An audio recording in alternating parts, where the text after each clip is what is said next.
warahmatullahi wabarakatuh. Saya Lucy Eviani, guru SMP Muhammadiyah Harjo Winangun, Kabupaten Oku Timur, Provinsi Sumatera Selatan. Saya mahasiswa PPG Angkatan 4 di Universitas Bina Bangsa Getjempena Banda Aceh. Di sini saya akan menyajikan video pembelajaran yang berjudul Teks Cerita Pendek. Selamat menyaksikan. Assalamualaikum warahmatullahi wabarakatuh. Waalaikumsalam warahmatullahi wabarakatuh. Apa kabar? Alhamdulillah, luar biasa. Allahu Akbar. Alhamdulillah. Sebelum masuk pada pembelajaran, alangkah baiknya kita berdoa terlebih dahulu. Berdoa mulai. Berdoa selesai. Terima kasih. Hari ini ada yang tidak hadir? Nihil. Nihil? Nihil. Baik ya, terima kasih. Hari ini kita bertemu lagi di pembelajaran bab 3, yaitu tentang apa nak? Cerpen, cerita pendek. Ada yang masih ingat apa pengertian dari teks cerpen? Silahkan Nisa. Cerpen adalah cerita fiktif atau tidak benar-benar terjadi, tetapi bila saja terjadi kapanpun, dimanapun, yang mana ceritanya relatif pendek dan singkat. Itu pengertian dari cerpen. Masih ingat tidak nak? Unsur pembangun dari teks cerpen itu ada berapa unsur? 2. Apa yang pertama? Unsur intrinsik dan ekstrinsik. Iya, ada 2 unsur pembangun pada teks cerpen. Itu materi kemarin. Sebelum kita masuk pada materi hari ini, Ibu akan sampaikan dulu tujuan pembelajaran pada hari ini yang akan kita capai. Ada 4. Pertama, siswa dapat menentukan struktur teks cerpen yang dibaca. Yang kedua, siswa dapat menentukan unsur kebahasaan atau aspek kebahasaan dari cerpen yang dibaca. Yang ketiga, menulisnya. Jadi peserta didik harus bisa menulis teks cerpen yang sederhana, dimulai dari pengalaman pribadi. Terus yang keempat, peserta didik dapat menyajikan secara lisan teks cerpen yang sudah kamu buat tadi. Ibu mengingatkan sedikit lagi tentang definisi teks cerpen. Itu adalah sebuah karya sastra ya, yang bersifat fiktif dan mengisahkan tentang permasalahan yang terdiri dari tokoh secara ringkas, mulai dari pengalaman sampai akhir, dari permasalahan yang didasarkan pada tokoh, dan jumlah kata pada setiap penulisan cerpen itu tidak lebih dari 10.000 kata. Nah, itu apa nak? Definisi dari teks cerpen. Nah, kita lihat dulu nih. Kita ingat-ingat lagi kembali. Ada berapa unsur intrinsik yang ada pada cerpen? Dari laki-laki dulu. Silakan sebutkan unsur intrinsiknya. Tema, alur, tokoh dan penokohan, sudut pandang, latar, dan amanat. Iya, tepuk tangan. Nah, itu unsur intrinsik. Nah, keenam unsur intrinsik ini jangan lupa. Selanjutnya ada apa? Unsur ekstrinsik. Ada 3. Yang pertama, latar belakang penulis. Yang kedua, Latar belakang masyarakat, yang ketiga, nilai dalam cerpen. iya. Nah, di sini kita akan belajar materi yang utama pada hari ini, yaitu tentang struktur teks cerpen. Yang pertama itu ada orientasi. Yang kedua apa? Rangkaian peristiwa. Ya. Selanjutnya yang ketiga? Komplikasi. Iya, komplikasi. Apa nama komplikasi? Masalah. Masalah timbul sampai masalah memuncak. Selanjutnya, resolusi. Apa resolusi? Iya, penyelesaian masalah. Terakhir apa nak? Koda. Apa sih koda ini? Perubahan tokoh ya, perubahan sifat pada tokoh utama. Selanjutnya, aspek kebahasaan. Yang pertama, ragam bahasa. Artinya apa nak? Bahasa yang digunakan pada saat kamu menulis teks cerpen itu bahasanya tidak harus menggunakan bahasa yang resmi. Selanjutnya ada diksi. atau pilihan kata.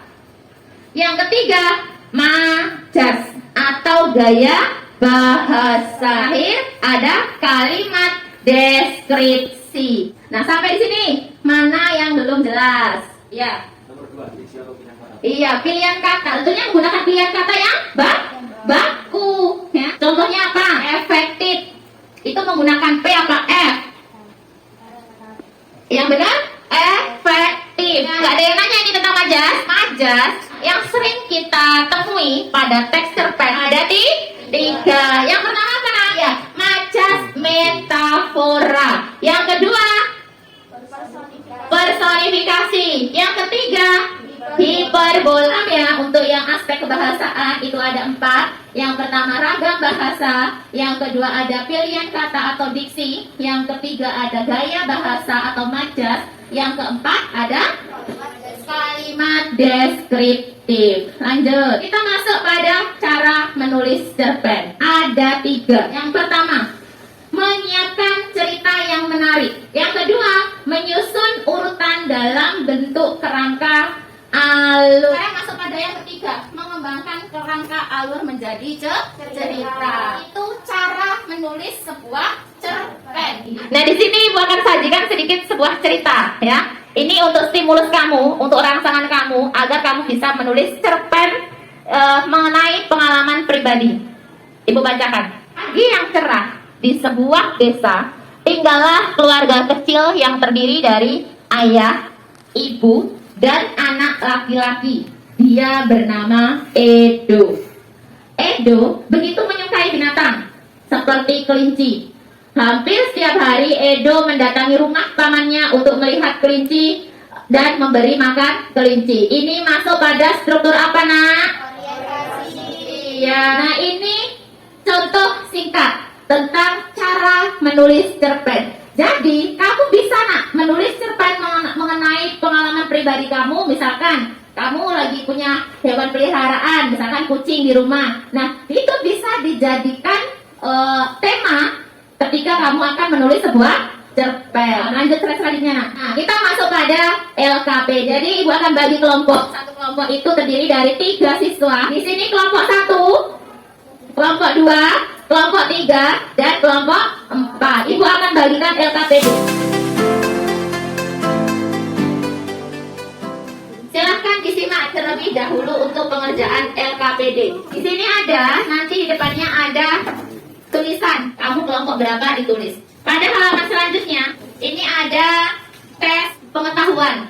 Kamu disuruh untuk menentukan dari teks yang Ibu sudah tulis di situ, ya. Silahkan tentukan strukturnya. Terus yang kedua, kamu disuruh untuk menentukan aspek kebahasaannya. Dan yang kedua, itu ada soal keterampilan. Silahkan kamu buat contoh teks cerpen berdasarkan pengalaman pribadi, temanya bebas. Apa tentang hewan kesayangan, ya? Apa tentang prestasi kamu juga boleh. Minimal 1 lembar halaman, tapi mencakup seluruh struktur. Paham? Sekarang silakan diskusikan dengan teman sekelompokmu. Ibu kasih waktu.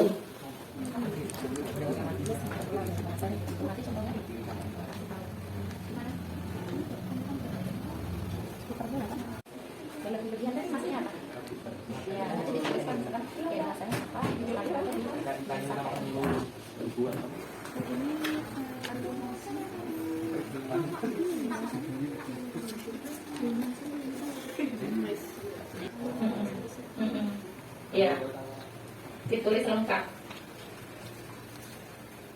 Masih ada waktu ya, boleh didiskusikan.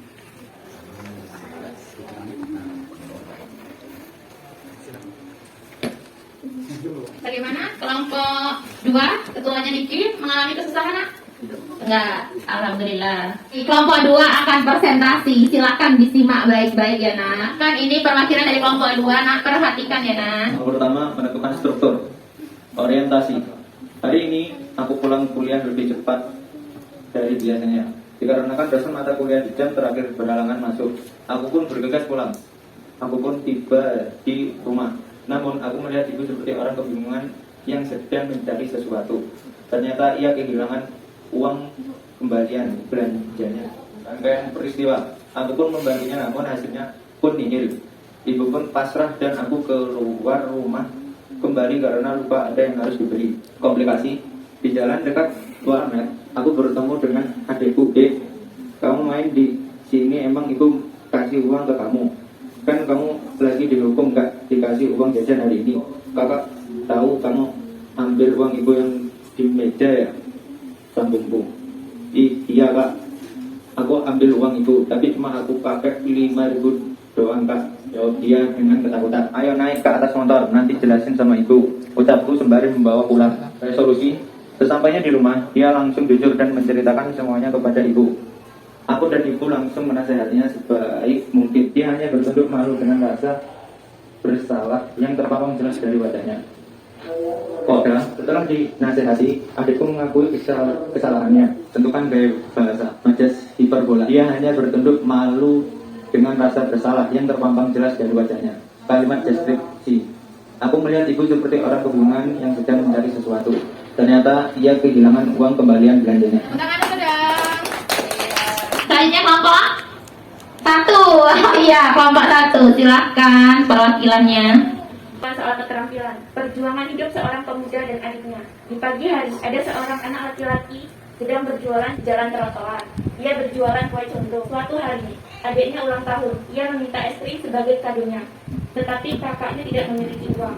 Jadi, sang kakak berjualan dengan giat dan menyisihkan sebagian uang dari jualannya. Akan tetapi, ia dalam perjalanan pulang, uangnya dirampok. Sang kakak mengejar perampok itu. Akan tetapi, perampoknya tidak tertangkap. Sang kakak sudah lelah. Ia memutuskan untuk pulang tanpa membawa apa-apa. Tak lama setelah itu, ia melihat bapak-bapak yang sedang mencari sesuatu. Lalu ia menghampiri bapak itu dan bertanya, "Bapak sedang mencari apa?" Bapak itu menjawab, "Saya sedang mencari jam tangan saya yang hilang." Dan sang kakak akhirnya membantu bapak itu mencari jam tangannya. Setelah beberapa lama kemudian, sang kakak menemukan jam tangan itu. Lalu ia memberikan jam tangan itu kepada sang pemiliknya. Sang bapak mengucapkan terima kasih banyak kepada sang kakak dan memberikan beberapa sedikit uang. Dengan uang itu, ia memberikan es krim untuk sang adik. Sang adik sangat senang karena sang kakak memberikan es krim itu di hari ulang tahunnya. Baik ya, terima kasih. Itu tadi presentasi dari kelompok 1 dan kelompok 2. Jadi pada pembelajaran siang hari ini nak, siapa nih Kak yang mau memberikan kesimpulan? Oke, silahkan. Kesimpulan pada hari ini kita dapat memahami bahwasanya cerpen itu adalah suatu cerita fiktif yang bisa saja terjadi dimanapun dan kapanpun itu. Dan kosakata dalam cerpen kurang dari 10.000 kosakata. Nah itu tadi kesimpulan dari pembelajaran kita yang disampaikan oleh teman kamu Salwa. Di sini Ibu akan menampilkan slide selanjutnya. Dapat disimpulkan bahwa teks cerpen adalah sebuah teks cerita fiksi yang terinspirasi dari pengalaman pribadi. Di dalam teks cerpen, selain untuk menghibur, ya, teks cerpen juga memiliki pesan moral. Selain struktur, ya, cerpen juga memiliki aspek kebahasaan agar cerpen tersebut mudah dimengerti orang lain.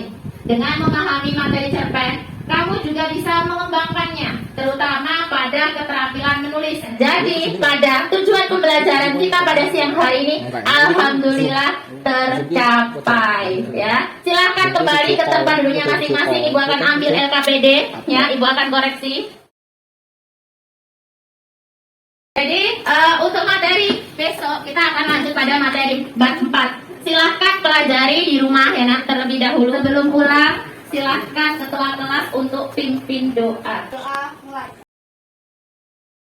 Doa selesai. Ibu akhiri, wassalamualaikum warahmatullahi wabarakatuh. Waalaikumsalam warahmatullahi wabarakatuh.